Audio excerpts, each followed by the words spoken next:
ఓం నమో భగవతే వాసుదేవాయ నమః.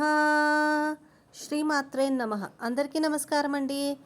ఈరోజు వీడియో విశేషం ఏమిటి అంటే, రేపే ముక్కోటి ఏకాదశి. దీనినే వైకుంఠ ఏకాదశి అని కూడా అంటారు. ఇది ఎంతో పవిత్రమైన రోజు. ప్రతి మాసంలో మనకు 2 ఏకాదశులు చొప్పున వస్తాయి. అంటే సంవత్సరానికి 24 ఏకాదశులు అన్నమాట. అయితే ప్రతి ఏకాదశికి ఒక ప్రత్యేకత అయితే ఉంటుంది. అలాగే ఈ ధనుర్మాసంలో వచ్చే శుక్లపక్ష ఏకాదశినే వైకుంఠ ఏకాదశిగా పురాణాలు తెలిపాయి. వైకుంఠ ఏకాదశి పరమ పవిత్రమైన రోజు. సకల జగత్తుకు సృష్టి స్థితిలయకారకుడైన శ్రీమన్నారాయణుడికి ఎంతో ప్రీతిపాత్రమైన రోజు కూడా ఈ ముక్కోటి ఏకాదశి రోజే. ఈ రోజు ఉపవాసం ఉంటే సంవత్సరంలో వచ్చే అన్ని ఏకాదశులలో ఉపవాసం ఉన్న ఫలితం లభిస్తుందని విష్ణు పురాణం చెబుతోంది. మరి ఇంతటి పవిత్రమైన ముక్కోటి ఏకాదశి రోజు ఉదయం సాయంత్రం స్నానం చేసే నీటిలో ఈ ఒక్కటి వేసుకొని స్నానం చేస్తే చాలు, 1 గంటలో మీ దశ తిరిగిపోతుంది, కోటి జన్మల పుణ్యం వస్తుంది. ముక్కోటి ఏకాదశి రోజు ఇలా స్నానం చేస్తే ఆ నీటి ద్వారా సమస్త పాపాలు పోవడమే కాక జన్మజన్మల పాపాలు దరిద్రాలు పోతాయని, జన్మ ధన్యమవుతుందని శాస్త్రాలు చెబుతూ ఉన్నాయి. అంతేకాదు, ముక్కోటి ఏకాదశి రోజు ఇలా స్నానం చేసే నీటిలో ఈ ఒక్కటి వేసుకొని స్నానం చేయడం వల్ల మీ ఒంట్లో ఉండే నెగిటివ్ ఎనర్జీ మొత్తం పోతుంది, పాజిటివ్ ఎనర్జీ వస్తుంది. ఎంతో కాలంగా ఉన్న దిష్టి దోషాలు దరిద్రాలు కూడా పోతాయి. మీ శరీరానికి నూతన ఉత్తేజము ఉల్లాసము వస్తాయి. దేనినైనా సరే సాధించే శక్తి వస్తుంది. మరి అంతటి విశేషమైన ఈ రోజు ఏమి వేసుకొని స్నానం చేయాలో అనేది ఇప్పుడు ఈ వీడియోలో క్లుప్తంగా తెలుసుకుందాం. అంతకంటే ముందు ప్రతి ఒక్కరికి ఒక చిన్న విన్నపం ఫ్రెండ్స్, దయచేసి వీడియోని లైక్ చేయండి. ఇంతటి పవిత్రమైన ఈ ఏకాదశి మార్గశిర మాసంలో కానీ పుష్యమాసంలో కానీ వస్తుంది. ఈసారి మార్గశిర మాసంలో వచ్చింది. ఆషాఢ శుద్ధ ఏకాదశి నాడు యోగనిద్రకు ఉపక్రమించిన శ్రీ మహావిష్ణువు మరలా కార్తీక శుద్ధ ఉద్ధాన ఏకాదశి నాడు మేల్కొని సర్వమంగళ దివ్య విగ్రహముతో బ్రహ్మరుద్ర మహేంద్రాది ముక్కోటి దేవతలకు తన దర్శన భాగ్యాన్ని ఇచ్చాడు. అలా బ్రహ్మముహూర్త కాలములో ముక్కోటి దేవతలు శ్రీ మహావిష్ణువుని సేవించుకునే సమయం అవ్వడం వల్ల ఆ రోజునే ముక్కోటి ఏకాదశి అనే పేరైతే వచ్చింది. పరమ పవిత్రమైన ఈ రోజున ఉత్తర ద్వార దర్శనంతో జన్మజన్మల పాపాలు తొలగిపోయి పుణ్యలోకాలు ప్రాప్తిస్తాయని అంటారు పెద్దలు. ముక్కోటి ఏకాదశి రోజు దేవుడిపైన మనసును పెట్టి దేవుడికి దగ్గరగా ఉండడమే ఉపవాసం అంటారు. దేవుడికి దగ్గరగా ఎలా ఉండాలో శాస్త్రాల్లో చెప్పారు. ఏకాదశి అంటే ఏక ప్లస్ దశ అంటే 11 అని అర్థం. ఏక అంటే 1, దశ అంటే 10, మొత్తం కలిపితే 11. అంటే మనలో ఉండే 5 జ్ఞానేంద్రియాలు, 5 కర్మేంద్రియాలు, ఒకటి వచ్చేసి మనసు. ఈ 5 జ్ఞానేంద్రియాలు ఉండబట్టే మన జీవితం ముందుకు నడుస్తోంది. ఈ 5 ఇంద్రియాలను పవిత్రంగా అదుపులో ఉంచుకోవడమే ఏకాదశి. 5 జ్ఞానేంద్రియాలలో నాలుక, ముక్కు, చెవి, కన్ను, చర్మం, వీటి వల్లే మనకు సెన్స్ అనేది తెలుస్తుంది. ఏకాదశి రోజు ఈ 5ను పవిత్రంగా ఉంచుకోవాలి. ఎలాగంటే నాలుకను పవిత్రంగా ఉంచుకోవడానికి మాంసం, మద్యం, తాంబూలం, పరుల తిండిని ఏకాదశి రోజు పక్కన పెట్టేసేయాలి. ఇలా చెవులను, కళ్ళను అంటే చెడ్డవాటిని చూడడము, నలుగురితో గాసిప్స్ డిస్కస్ చేయడము, వాటిని వినడము, ఇలాంటివన్నీ చెయ్యకుండా ఈ 5 జ్ఞానేంద్రియాలను కూడా పవిత్రంగా ఉంచుకోవాలి ఈ ఏకాదశి రోజు. అలాగే ఏకాదశి ముందు రోజు, ఏకాదశి రోజు బ్రహ్మచర్యాన్ని కూడా పాటించాలి. అలాగే ఈ ఏకాదశి రోజున అభ్యంగన స్నానము చేయకూడదు. అంటే తల స్నానం అంటే నూనె అదంతా పెట్టుకొని తల స్నానం అయితే చేయకూడదు. ఎందుకంటే అది భోగదాయకం కాబట్టి ఈరోజు అభ్యంగన స్నానం చేయకూడదు. అలాగే ఏకాదశి రోజు క్షవరం చేసుకోవడం అస్సలు చేయరాదు. ముక్కోటి దేవతలు భూమిపైన ఉండి ఆ విష్ణువుని తలుచుకునే రోజున ఉపవాసం చేయడం మహాపుణ్యం. ఈరోజు ఆవును పూజించడం వల్ల కూడా మంచి పుణ్యము. అలాగే సకల ఐశ్వర్యాలు అభీష్టాలు నెరవేరడానికి ఉత్తమమైన మార్గము గోమాతను సేవించుకోవడము. ఉపవాసము కూడా 5 రకములుగా విభజించబడింది మన శాస్త్రాలలో. అవి ఏమిటి అంటే ఉపవాసము, ఏకభుక్తము, నక్తము, ఆయాచిత్తము, స్నానము, తిలదానము.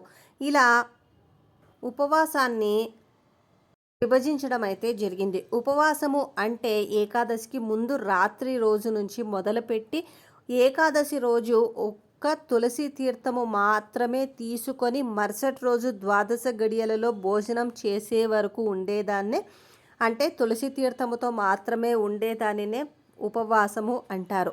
ఇక అది చేతకాని వాళ్ళు ఏకభుక్తము అంటే ఏకాదశికి ముందు రోజు పలహారము తీసుకొని ఆ మరుసటి రోజు ఏకాదశి రోజు పూజాది కార్యక్రమాలు ముగించుకున్న తర్వాత ఏదో ఒక పూట అంటే ప్రొద్దున్న కానీ మధ్యాహ్నము కానీ పలహారాన్ని తీసుకొని రాత్రి ఏమీ తీసుకోకుండా తులసి తీర్థాన్ని తీసుకొని ఆ రోజంతా కూడా దైవం చింతనలో గడిపేదాన్ని ఏకభుక్తము అంటారు. ఇక నక్తము అంటే ఏకాదశి రోజు దైవచింతనలో ఉండి నక్షత్రములు కనిపించిన తర్వాత ఫలములు లేదా పలహారము తీసుకోవడాన్ని నక్తము అంటారు. ఇవేవి చేయలేని వారు ఆయాచిత్తము అంటే మనముగా ఆహారాన్ని తీసుకోకుండా దైవ చింతనలో ఉన్నప్పుడు ఎవరైనా ఆహారాన్ని తెచ్చి మనకు ఇస్తే అంటే ఫలము కానీ ఫలహారాలు కానీ ఇవేవైనా ఇస్తే ఆ టైంలో మనము దానిని స్వీకరించడమే ఆయాచిత్తము అంటారు. ఇక తిలదానం ఇవేవీ చెయ్యలేని వాళ్ళు ఒక సద్బ్రాహ్మణుడికి ఈ ఏకాదశి రోజు తిలదానాన్ని ఇస్తే ఉపవాసము చేసిన ఫలితము లభిస్తుందని పురాణాలైతే మనకు చెబుతూ ఉన్నాయి. ఇక ఈ ఏకాదశి రోజు ఉత్తర ద్వార దర్శనము చాలా విశేషమైనది.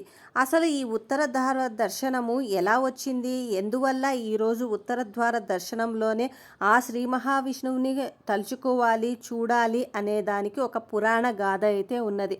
పూర్వము సర్వలోకములు ప్రళయం ముంచుకు వచ్చి సర్వలోకాలు నీటిలో తేలియాడుతూ ఉన్నప్పుడు శ్రీ మహావిష్ణువు మాత్రమే రావి ఆకుపైన ఆ నీళ్ళల్లో తేలియాడుతూ ఉండగా అతని నాభి నుంచి బ్రహ్మను సృష్టించి అతనికి వేదాలు అన్నీ కూడా అధ్యయనం చేయించి తనను సృష్టి కార్యం మొదలుపెట్టమన్నాడు. అంతటా బ్రహ్మదేవుడు విష్ణువు యొక్క ఆశీర్వాదముతో సృష్టిని ఆరంభించాడు. తద్వారా కొన్ని రోజులకు బ్రహ్మలో గర్వం మొదలయ్యింది. తానే సృష్టికర్తను కాబట్టి తనను మించిన వారు ఈ లోకములో ఎవ్వరూ లేరు అన్న గర్వం అయితే మొదలైంది. అది తెలుసుకున్న శ్రీ మహావిష్ణువు చెవుల నుండి మధుకైటబులు అనే 2 రాక్షసులైతే ఉద్భవించారు. ఆ రాక్షసులు బ్రహ్మదేవుడిని హింసించడం మొదలుపెట్టారు. ఇక ఆ హింసను తాళలేక బ్రహ్మదేవుడు నేను ఈ మధుకైటబులను సృష్టించలేదే, మరి వీరు ఎలా వచ్చారు అని తెలుసుకొనగా వారు ఇరువురు విష్ణువు యొక్క చెవుల నుంచి ఉద్భవించారని తెలుసుకొని పరుగున వెళ్ళి విష్ణువుని ఆశ్రయించాడు. అంతటా శ్రీ మహావిష్ణువు చూశావా బ్రహ్మ, సర్వ సృష్టికర్తను నేనే అన్న గర్వముతో నీవు ఎన్ని తిప్పలు తెచ్చుకున్నావో.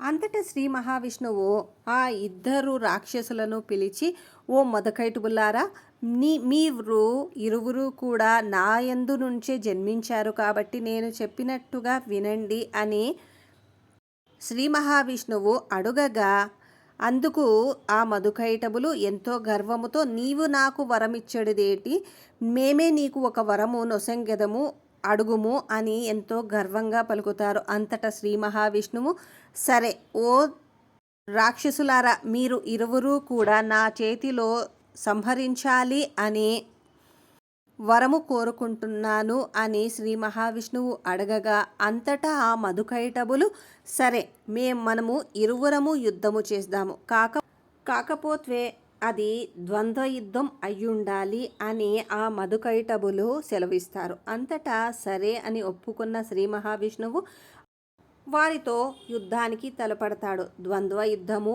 అంటే అస్త్రాలు ఏవి ఉపయోగించకుండా చేతులతో పిడిగుద్దులతో ఈ విధంగా యుద్ధం చేయడాన్నే ద్వంద్వ యుద్ధము అని అంటారు. ఇలా యుద్ధము చేస్తూ ఉండగా శ్రీ మహావిష్ణువు యొక్క చేతులు ఆ మధుకైటబులకు తాకుతూ ఉండగా వారు ఎంతో ఆనందం పొందుతూ ఉంటారు.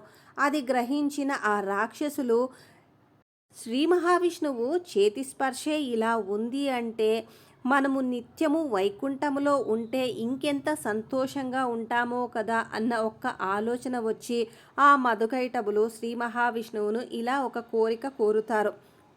ఓ శ్రీ మహావిష్ణువు, మమ్మల్ని ఇరువురిని కూడా నీవు వైకుంఠములోనే ఉంచుకొనుము అని ఎంతో దీనంగా ప్రార్థిస్తారు. అంతటా శ్రీ మహావిష్ణువు, వీరు అసలే దానవులు, మా వైకుంఠములో ఉంచుకొనగా ఇంకా ఏవైనా హింసిస్తారేమో, దేవతలను మనుషులను చాలా క్రూరంగా హింసిస్తారేమో అని సందేహించిన శ్రీ మహావిష్ణువు అప్పుడు ఉత్తర ద్వారం తెరుస్తాడు.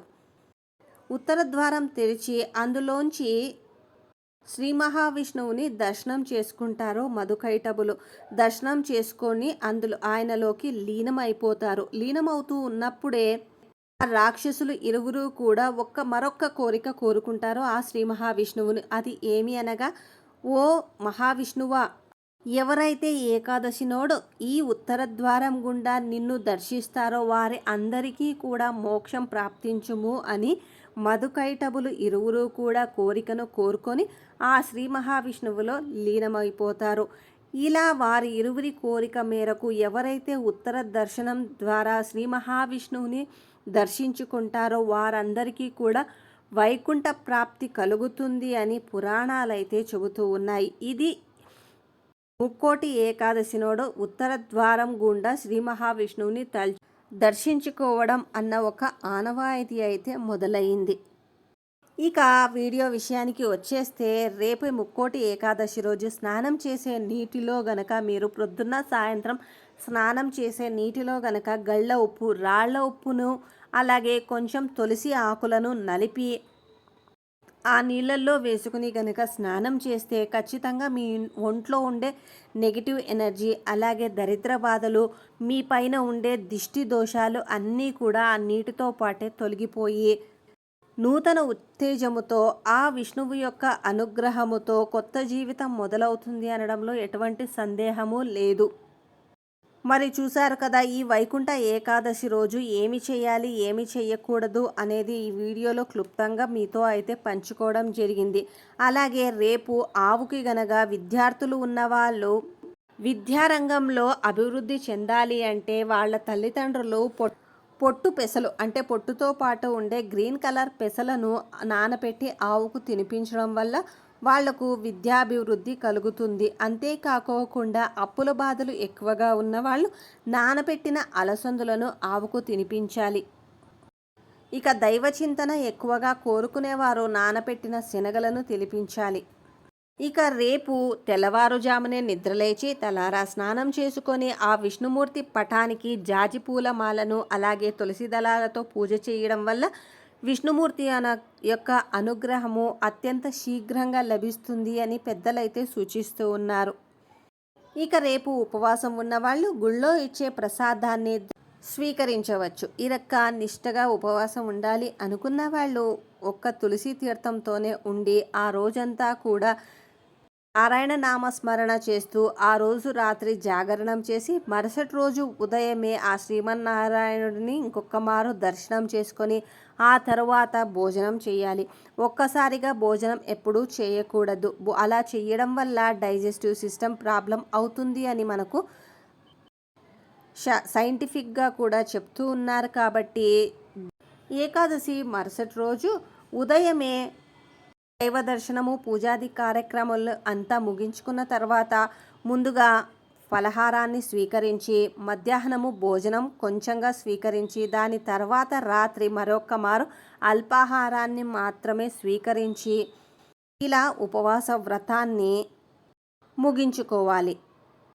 ఈ ఏకాదశి నాడు విష్ణు సహస్రనామ పారాయణం చేయడము, అలాగే అది పారాయణం చేయడం రాని వాళ్ళు ఓం నమో నారాయణాయ అనే మంత్రాన్ని వీలైనన్ని సార్లు జపించడం వల్ల ఆ శ్రీ మహావిష్ణువు యొక్క కరుణ ఆ ఇంటిల్లిపాది పైన ఉంటుంది అని శాస్త్రాలు అయితే చెబుతూ ఉన్నాయి. ఇదండి ఈరోజుటి వీడియో. ఇంకా ఈ వీడియో గురించి ఏవైనా డౌట్లుంటే కింద కమెంట్ చేయండి. క్లుప్తంగా ఆన్సర్ ఇవ్వడానికైతే మేము ప్రయత్నం చేస్తాము. రేపు మరి ఒక మంచి వీడియోతో మీ ముందుంటాం. అంతవరకు శ్రీమాత్రే నమః.